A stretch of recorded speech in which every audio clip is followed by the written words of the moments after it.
Koordinator Nasional Jaringan Gus Durian. Kepadanya kami persilakan.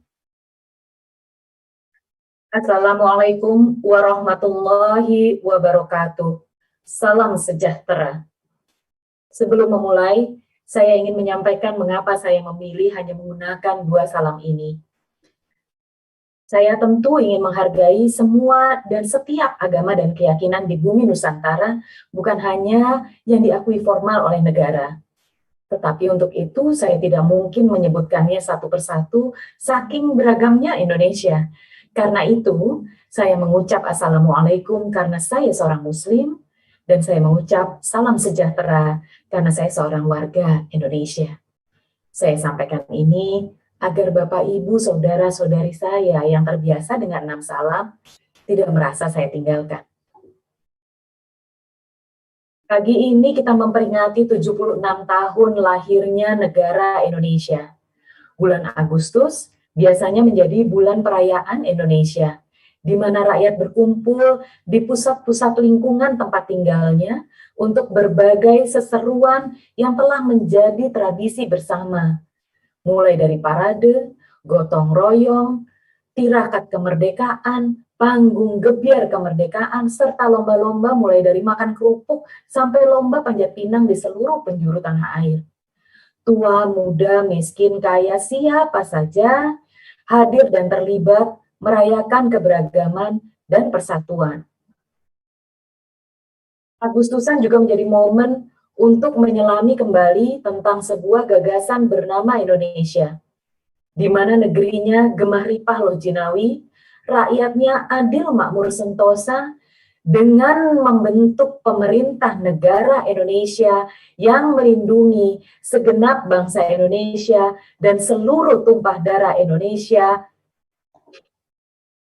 dan untuk memajukan kesejahteraan umum, mencerdaskan kehidupan bangsa, dan ikut melaksanakan ketertiban dunia. Itu sumpah kita dalam pembukaan Undang-Undang Dasar 1945. Sukacita Agustusan ini tentu meredup bersama bencana pandemi. Sudah selayaknya.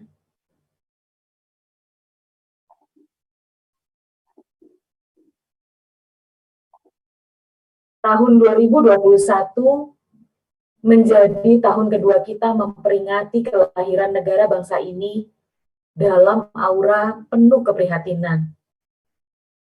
Setahun ini, pandemi telah menjungkir balikan kehidupan kita bersama. Terhitung 3,8 juta orang terkonfirmasi positif COVID-19 di Indonesia sampai tanggal 16 Agustus 2021 kemarin.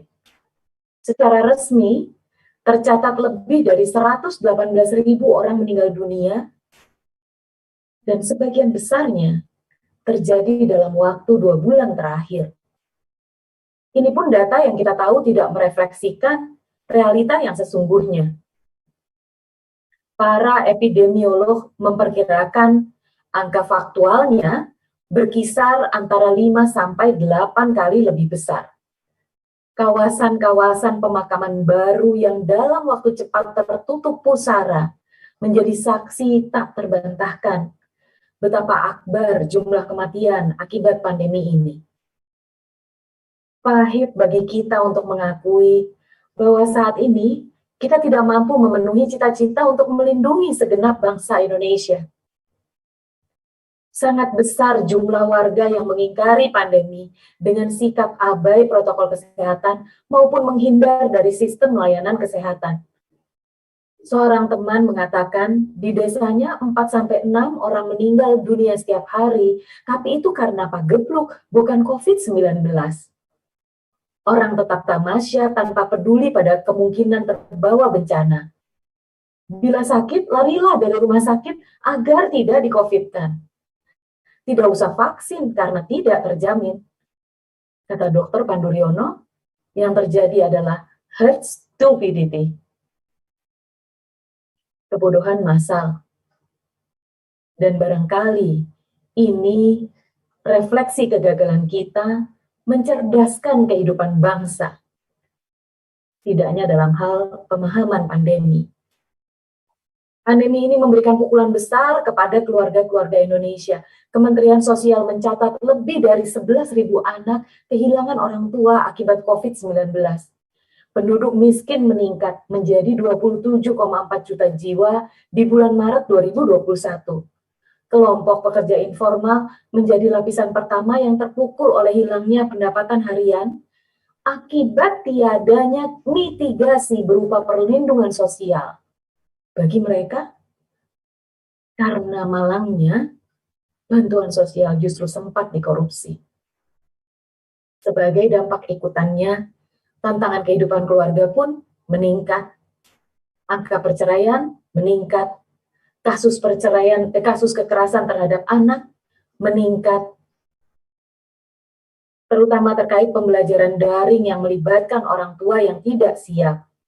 Begitu juga kekerasan terhadap perempuan meningkat.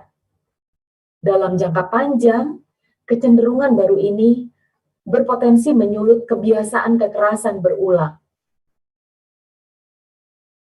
Di ujungnya, cita-cita membangun kesejahteraan umum kembali mundur selangkah. Sebagaimana masa perjuangan kemerdekaan Indonesia, kita sedang menghadapi situasi genting. Sejatinya, kita sedang berada pada situasi perang, memperjuangkan keselamatan kita bersama sebagai bangsa. Bila di tahun 1945 kita berperang melawan pasukan kolonial, di masa ini kita melawan pasukan virus yang jauh lebih kuat daripada manusia. Di masa perjuangan kemerdekaan, kita mencatat para pahlawan dari berbagai lapisan bangsa yang rela memberikan jiwa raganya untuk mewujudkan kemerdekaan demi segenap bangsa Indonesia. Setahun ini, kita mencatat para pahlawan dengan semangat yang sama, dengan senjata yang berbeda. Bukan bambu runcing, bukan gerilya, dan bukan oleh mereka yang berpengaruh politik atau bermodalkan kekayaan atau bersandar pada dukungan kelompok kepentingan. Tapi pahlawan Indonesia masa kini adalah manusia Indonesia rata-rata dengan dorongan cinta yang luar biasa yang berada di garis kritis bencana ini. Terdepan dalam barisan para pahlawan masa kini adalah para tenaga kesehatan yang berjibaku dalam keterbatasan sarana prasarana serta risiko pribadi yang sangat tinggi. Ratusan ribuan dokter Syifa ada di barisan terdepan. Puluhan ribu tenaga kesehatan yang kala bertugas harus membungkus dirinya dengan pakaian yang menyengsarakan. Tidak bisa minum, tidak bisa makan, tidak bisa ke kamar mandi. Yang memilih untuk membatasi bertemu dengan keluarga dan orang-orang terdekatnya karena ingin melindungi mereka yang dicintainya. Dan cukup menyesakkan. Laman pusara digital dari laporcovid19.org menyebutkan 1.800 lebih tenaga kesehatan di Indonesia ikut menjadi korban jiwa bencana ini. Di baris setelahnya, para petugas pemakaman yang bekerja non-stop untuk menggali dan menguburkan jenazah para korban COVID-19. Mereka bekerja di bawah terik matahari dan gelapnya malam, tanpa beroleh dukungan fasilitas yang memadai. Kadang nasi kotak pun datang terlambat. Kadang terpaksa menggeletak beristirahat di pinggir pemakaman hanya untuk meredakan kepenatan sesaat. Demikian pula para relawan garis kritis yang mengantar para pasien mencari rumah sakit, mengurus jenazah, membuat peti mati, bahkan melakukan pemakaman. Para supir ambulans yang terduduk lemas ketika pasien yang diantarnya dari rumah sakit ke rumah sakit, ke rumah sakit, ke rumah sakit, dari siang sampai malam, tidak juga menemukan tempat yang bisa menerima, lalu akhirnya menghembuskan nafas terakhirnya di dalam ambulans. Dan tentunya para relawan gerakan kemanusiaan seperti Gus Durian Peduli, Gerakan Islam Cinta, Sambatan Jogja, Dapur Umum Buruh Gendong, Warga Bantu Warga, dan lain-lainnya yang mengantarkan bantuan dari rakyat yang terus bergotong royong kepada saudara sebangsanya yang membutuhkan. Hanya bermodalkan rasa welas asih dan perasaan senasib sepenanggungan. Gus Durian Peduli yang bertumpu pada jejaring Gus Durian di berbagai sudut Indonesia menjadi jujukan dari berbagai inisiatif pengumpulan donasi yang ingin menyalurkan bantuannya. Ini menjadi refleksi dari kepercayaan masyarakat kepada kredibilitas jaringan Gus Durian dan kepada daya jangkau jaringan Gus Durian yang membersamai rakyat. Alhamdulillah, kita bisa ikut berkontribusi.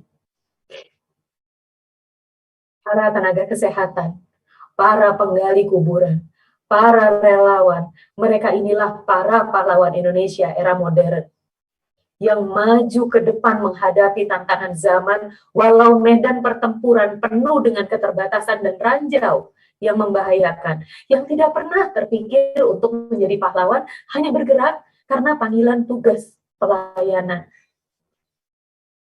Di sisi yang lain, bagaimana dengan para pemimpin dalam medan perjuangan ini? Di tahun 1945, dalam situasi penuh ketidakpastian, ketidaksiapan, ketidaknyamanan, dan di tengah perbedaan pandangan, para pemimpin kita ikhlas bersepakat untuk melahirkan Republik Indonesia dengan mengesampingkan kepentingan kelompoknya, lalu bahu-membahu merawat bayi Republik. Yogyakarta menyumbangkan tempat ketika ibu kota harus mengungsi. Aceh menyumbangkan sumber daya ketika Indonesia tak punya apa-apa. Para santri di bawah komando Hadratus Syekh Kiai Haji Hashim Asy'ari hanya bermodal semangat hubul waton minal iman memperjuangkan Indonesia dari serbuan kembalinya tentara sekutu. Bahu-membahu merawat bayi Republik. Namun tahun ini, sebagian besar elit bangsa sepertinya memiliki prioritas yang berbeda dengan para pemimpin bangsa tahun 1945. Alih-alih memusatkan sumber dayanya untuk berkontribusi menghadapi pandemi, kita justru disuguhi berbagai aksi yang memprihatinkan.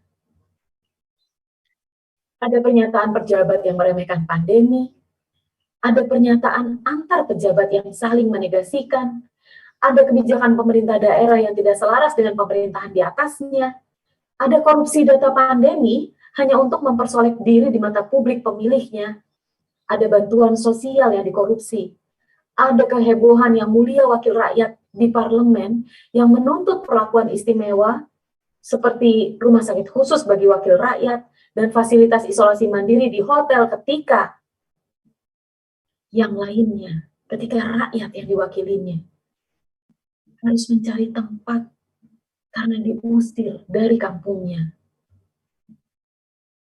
hanya karena stempel positif COVID-19. Ada juga upaya memanfaatkan bencana untuk mengejar agenda-agenda oligarki.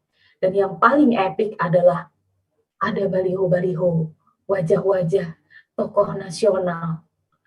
Pragmatisme terhadap kepentingan politik membuat mereka takut rakyat lupa wajah mereka di tahun 2024 nanti.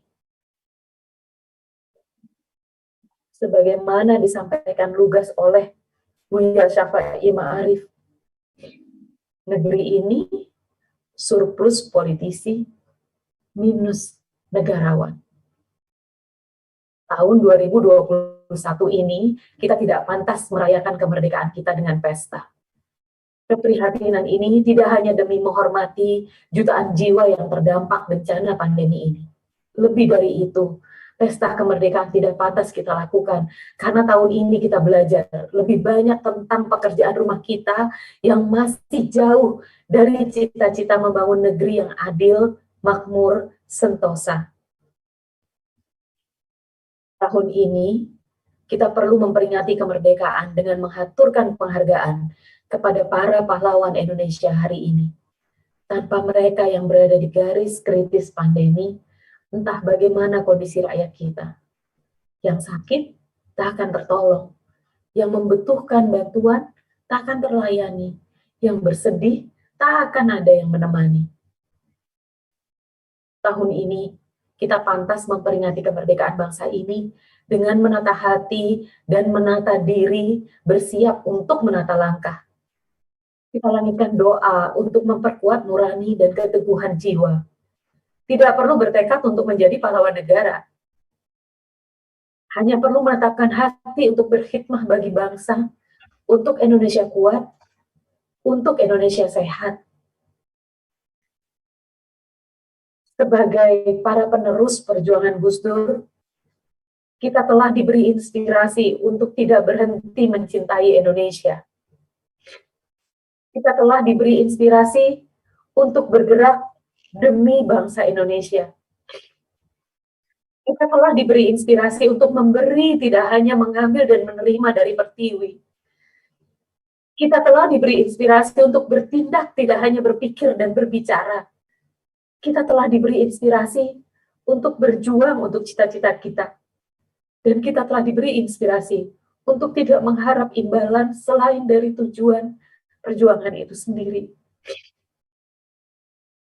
Suatu ketika, Gus Mus berkeluh kesah kepada Gus Dur. Mengapa Indonesia sering memanggil NU, Nahdlatul Ulama pada saat-saat genting dalam perjalanan sejarahnya, tapi ketika tantangan terlewati, NU kembali terpinggirkan, terlupakan, sementara panggung dan sumber daya direbut oleh lainnya. Kata Gus Mus, NU hanya diperlakukan layaknya Satpam Indonesia. Gus Dur menjawab, apakah kurang mulia menjadi Satpam Indonesia? Maka dengarlah hari ini Indonesia memanggil, dengarlah Indonesia mendesak, dengarlah Indonesia menggedor nurani kita. Bergeraklah, berjuanglah, bertindaklah untuk mewujudkan cinta kita pada bangsa Indonesia. Indonesia membutuhkan pribadi yang tidak ragu keluar dari zona aman untuk masuk dalam gelanggang pertempuran melawan pandemi. Indonesia membutuhkan pegiat yang berani melayani di garis kritis. Indonesia membutuhkan warga yang mau membantu saudara sebangsanya. Indonesia membutuhkan manusia-manusia penuh komitmen untuk mengorganisir dan mengumpulkan sumber daya yang kita perlukan untuk mengatasi bencana ini. Indonesia membutuhkan orang-orang yang berteguh hati untuk terus berusaha mencari jalan keluar dari berbagai persoalan yang menderanya. Indonesia membutuhkan kadernya yang bergerak menjahit berbagai upaya dan kelompok untuk berjalan bersama, bergotong royong menghadapi pandemi. Dan yang tak kalah penting, Indonesia membutuhkan anak-anak bangsa yang tetap kritis menyuarakan keadilan dan kemanusiaan di tengah bencana ini agar kita tidak menggadaikan perjuangan jangka panjang dan cita-cita kita sebagai bangsa dan negara. Tanggal 17 Agustus 1945, para pendiri bangsa dan para pahlawan telah membuka pintu gerbang kemerdekaan negara Indonesia yang merdeka, bersatu, berdaulat, adil, dan makmur. Tugas kita hari ini untuk memastikan pintu itu tidak tertutup dan terhalang untuk dapat mewujudkan keadilan dan kemakmuran bangsa. Mari kita teguhkan diri, mewujudkan Indonesia sehat, agar Indonesia kuat. Selamat bertindak, selamat bergerak, selamat berjuang demi rakyat, demi Indonesia sehat, demi Indonesia kuat. Gus Dur telah meneladankan. Saatnya kita melanjutkan.